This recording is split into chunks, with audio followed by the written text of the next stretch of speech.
जो एक क्वेश्चन है, इस क्वेश्चन में जब बंदा बिजनेस स्टार्ट कर रहा है ना, तो वो बहुत सारी चीजें ला रहा है।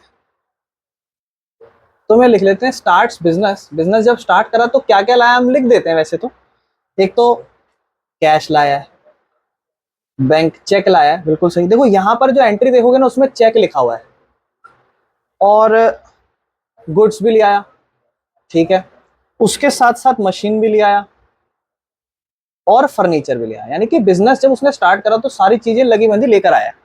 तो जो जो लाया है पहले हम उसे प्लस कर देते हैं। तो सबसे पहले आई है हमारे पास कैश। कितने की आई है कैश? 50,000 रुपए की हमारे पास कैश आई है। उसके साथ हमारे पास क्या है? बैंक। चेक को हम बैंक लिखेंगे, ये चीज का ध्यान रखना। चेक कभी भी एंट्री आ जाए तो उसका मतलब बैंक ही होता है। तो बैंक कितना आया हमारे पास? 1,00,000 रुपए का हमारे पास चेक आ गया, यानी कि बैंक आ गया। उसके बाद गुड्स हमारे पास आए हैं 60,000 रुपए के। 60,000 रुपए के गुड्स भी आ गए। और क्या आया है? 1,00,000 रुपए की मशीन आ गई। तो यहाँ मशीन लिख देते हैं 1,00,000 रुपए। और इसके साथ साथ फर्नीचर भी आ गया। कितने रुपए का? 50,000। टोटल पैसा कितना आया मालिक के द्वारा? 3,60,000 रुपए आया। यानी कि मालिक जो सारा पैसा ले आया वो ले आया 3,60,000। यानी कि ये तो हमारी फर्स्ट एंट्री हो गई। इतना करोगे तो एक एक मार्क्स तो मिल ही जाएगा। किस किसने यही करा था? चलो बिल्कुल बढ़िया। अब सेकंड एंट्री बड़ी खतरनाक है, इसको मैं पहले समझाता हूँ। ये सिर्फ मैं इतना कहूंगा, आपकी थोड़ी सी इंग्लिश ठीक होनी चाहिए और एक एक वर्ड को अच्छे से समझना। सबसे पहले आपको कहता है सोल्ड 1/3 ऑफ अबव गुड्स। ऊपर जितने भी गुड्स हैं उसका 1/3 1/3 बेच दिया। तो ये बताओ पर गुड्स कितने के हैं? 60,000। 60,000 का 1/3 बता सकते हो? मल्टीप्लाई, बिल्कुल सही। 1/3 को उसी से मल्टीप्लाई कर दो।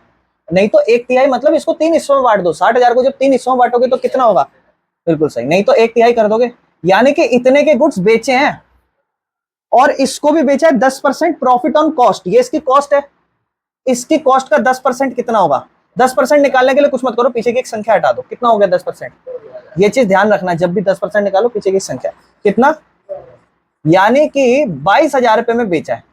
ये हमारी कॉस्ट है और इतने में हमने सेल करी है। और उसके बाद भी कहता है इसकी हाफ पेमेंट। अब ये बताओ पैसा इतना आना चाहिए, हाफ पेमेंट आ गई। यानी कि इसके जब पैसा आएगा तो हाफ पेमेंट कितना? 11,000 हमारे पास कैश में आ गया। कैश ही लिखा हुआ है ना, हो सकता है बैंक भी लिखा हो, चेक भी लिखा। अगर यूं लिखा होता 11,000 चेक में आ गया, इसका मतलब क्या होता? बैंक में आ गया। तो बताओ 11,000 पैसा नहीं आया, इसका मतलब वो 11,000 क्या कहलाएगा? Expense, debtor. बिल्कुल सही, डेप्टर नहीं डेटर। क्योंकि 11,000 पे वो पैसे कल को आएंगे। क्या ये पूरा केस समझ में आ गया? अब उस पूरे केस को लिखते हैं। तो ये बताओ, थोड़ा सा इसको थोड़ा सा हमें थोड़ा करना पड़ेगा और एडजस्ट। यहाँ पे लिख देंगे। अभी पहले तो हमारे पास से गुड्स कितने का गया ये बताओ। 20,000 22,000, क्या गुड्स कितने का गया मेरे भाई? 20,000 या 22,000? 20,000। क्या ये चीज क्लियर है? जितने की लागत है उतने का गया। पैसा कितना आया मेरे भाई? अच्छा एक सेकंड रुको, थोड़ा सा फर्स्ट एंटर गया, थोड़ा नीचे लिखते हैं इसको। माल कितने का गया? 20,000। और आया कितना? पैसा कितना आया? 11। 22 आना तो 22 है, लेकिन आया कितना? इस देखो इसको, ये हो गई पहले इसकी बात कर लो। ये हो गई पहली एंट्री, ठीक है। दूसरा अब इसकी लेन देन है, इसकी 22। 22 में से 11 एडजस्ट करो। आप बोलोगे भैया 11 कैश आ गई और 11 कल को आएगी। कल को जब आएगी तो उसे मेरे भाई क्या लिखोगे? डेटर। डेबिटर नहीं डेटर। 11,000 रुपए। अब आप कहोगे भैया 20 गया लेकिन 22 प्लस हुआ है, तो 2,000 रुपए का तो भैया प्रॉफिट भी हुआ है। तो 2,000 रुपए आप इसको यहाँ प्रॉफिट भी लिखोगे। यहाँ लिख देते हैं ये दो जो भी चीजें हैं कि गुड्स की कॉस्ट थी, ऐसे लिख देते हैं। Goods costing 20,000, sold at 10% profit, ठीक है ना। और प्रॉफिट हुआ है हमारा यहाँ पे 2,000 रुपए का। ये सब कहानी आप अपने बना के कर सकते हो। ये एंट्री आप पहली बार देख रहे होगे, डेप्रिसिएशन। इसको मैं बेसिक अकाउंटिंग टर्म्स में एक्सप्लेन कर चुका हूं, एक बार समझाता हूं, बहुत इंपॉर्टेंट वर्ड है ये हमेशा आपके असेट्स पे ही चार्ज होता है, ध्यान रखना। जैसे आप कोई भी मशीन खरीदते हो, आप उसको घर लेकर आते हो। बिजनेस की चलो बात करने नहीं, घर की बात करते हैं। तो आप घर पे लेकर आते हो, आप मान लो 50,000 1,00,000 रुपए की जैसे आप मशीनें लेकर आए। ये जब 1,00,000 रुपए की घर लाते हो, वैसे ही जैसे आप मॉल से कोई चीज बाहर लेके, फोन है बाहर लेके निकलते हो, वैसे उसकी वैल्यू कम हो जाती है। या उसको आप जब यूज करोगे, या मशीन लाया आप मशीन को यूज करोगे, तो जब मशीन को आप यूज करोगे तो उसकी वैल्यू कम होगी क्या? क्योंकि यूज कर रहे हैं। तो डेप्रिसिएशन एक ऐसी चीज होती है जो, इसको हम ऐसे लिखेंगे, reduction in assets. Reduction in assets, reduction in assets मतलब reduction in value of assets. Assets की जो वैल्यू है ना, उसमें क्या होना, कटौती होना। असेट जो है उसकी वैल्यू में कमी होना, किस वजह से, ड्यू टू, किस वजह से, normal wear and tear. Wear मतलब पहनना, टियर मतलब फटना फूटना। जब हम किसी मशीन को यूज करेंगे, बार बार यूज करेंगे, तो उससे उसकी वैल्यू घिसेगी। बाइक खरीद के लाओ, यूज करोगे, घिसेगी, पुरानी सस्ती बिकेगी। या फिर आप उस वैल्यू को जब लेकर आओगे तो वो एग्जैक्ट उसी प्राइस पे नहीं चार्ज होगी। तो डेप्रिसिएशन एक ऐसी वैल्यू होती है जो आपको ये बताता है कि कितना मशीन का वैल्यू घिस गया। अगर मैं कहूं 1 लाख रुपए की मशीन थी, आज 80,000 रुपए की है, इसका मतलब 20,000 रुपए मेरी मशीन पे क्या हो गया, डेप्रिसिएशन हो गया, वैल्यू उसकी कम हो गई, गिर गई। किस वजह से, यूज करने की वजह से, या मार्केट में वैल्यू वो पुराना हो गया इस वजह से। तो इसे हम डेप्रिसिएशन कहते हैं। और जब भी ये एक चीज ध्यान रखना, आप ऑलरेडी 1 लाख की मशीन खरीद चुके हो, तो आप जब कल को इसकी वैल्यू कम करोगे तो क्या कैश से कुछ पेमेंट करोगे क्या? नहीं, कैश से थोड़ा। इसकी तो सिंपल सी बात है, वैल्यू कम हो जाएगी, लेकिन आपको मन में क्या होगा, फील अच्छा फील होगा, तो गंदा फील होगा। क्यों? कि यार वैल्यू कम हो गई, अब ये कितने की रह गई, 80 की रह गई, मान लो 90 की रह गई, ऐसा फील होगा। यानी कि आप उससे कैपिटल माइनस करोगे, यानी कि मशीन की वैल्यू कम होगी और कैपिटल। जब भी कभी भी आपका डेप्रिसिएशन चार्ज हो, तो जिस चीज पे चार्ज होगा उसकी वैल्यू कम करना, और आपका नुकसान हो गया कैपिटल, लेकिन पैसा नहीं जाता। ध्यान रखना, ये एक नॉन कैश एक्सपेंस कहलाता है। ये क्या कहलाता है? ये non cash expense, non cash expense कहलाता है। क्लियर है? कोई दिक्कत तो नहीं है? एक चीज की और बात कर देता हूं, यहाँ पे नॉन कैश एक्सपेंस है, कभी कभी बैड डेप्ट की भी एंट्री आ सकती है आपसे। आप मुझे बताओ, यहाँ पे आपका डेटर है, कितने रुपए का डेटर है यहाँ पे आपका? 11,000 रुपए का। इसका मतलब ये बंदा कल को आपको कितने रुपए देगा? मान लो कल को ये भाग जाए, आपको पैसा ही ना दे, फिर क्या एंट्री करोगे? आप कहोगे भैया 11,000 तो माइनस हो जाएंगे, और भैया ये पैसे आने चाहिए थे, आए नहीं, तो 11,000 रुपए का आपका क्या हो गया? तो इसमें भी कैपिटल माइनस हो गया। समझ गए? मान लो 11 नहीं, अगर सिर्फ 2,000 गायब हुए, सिर्फ कितने के? 2,000, तो आप कहोगे भैया 2,000 माइनस, और यहाँ भी कभी कभी तो पूरे पूरे डेटर माइनस हो जाते हैं, कभी कभी थोड़े होते हैं। तो बैड डेप्ट भी ध्यान रखना, बैड डेप्ट और डेप्रिसिएशन की ये एक सिचुएशंस को ध्यान रखना मेरे भाई। कोई दिक्कत तो नहीं है? चलो अब इस पे आते हैं। पहले यहां लिख देंगे इसे हम, ये हमारा क्या बना है यहाँ पे, और अगले केस में हमने डेप्रिसिएशन चार्ज करा है, डेप्रिसिएशन चार्ज करा है 10% ऑन मशीन।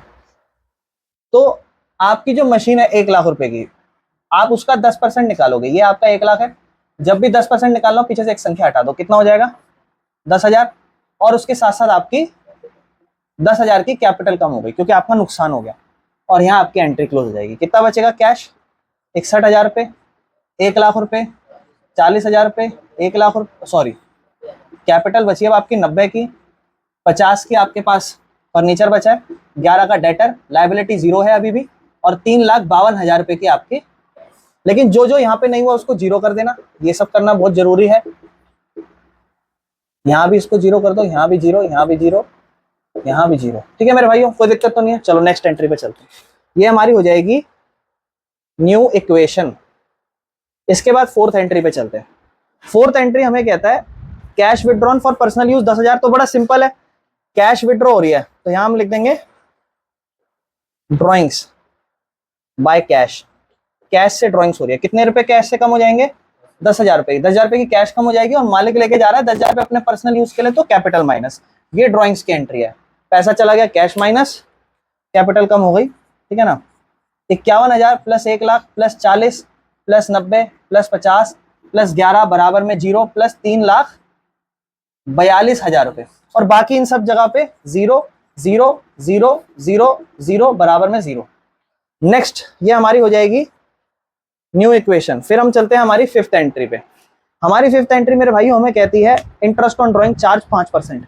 मैं ऑलरेडी आपको इंटरेस्ट ऑन ड्राइंग के बारे में बता चुका था मेरे भाई। इंटरेस्ट ऑन ड्राइंग 5% है। आप मुझे बताओगे इंटरेस्ट ऑन ड्राइंग का क्या केस हो सकता है?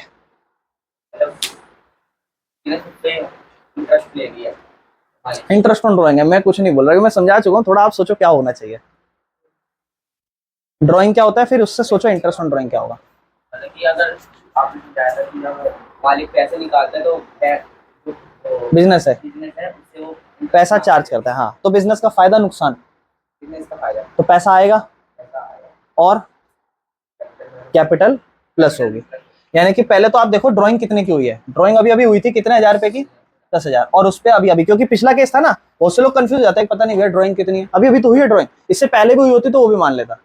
तो 10,000 का 5% मुझे निकालना, देखो बड़ा सिंपल है, पहले तो आप 10% निकाल लो, 10% कितना होगा 1,000, और 1,000 का 10% का आधा 5%, तो 1,000 का भी आधा 500 रुपए। क्लियर है ये चीज, ठीक है ना।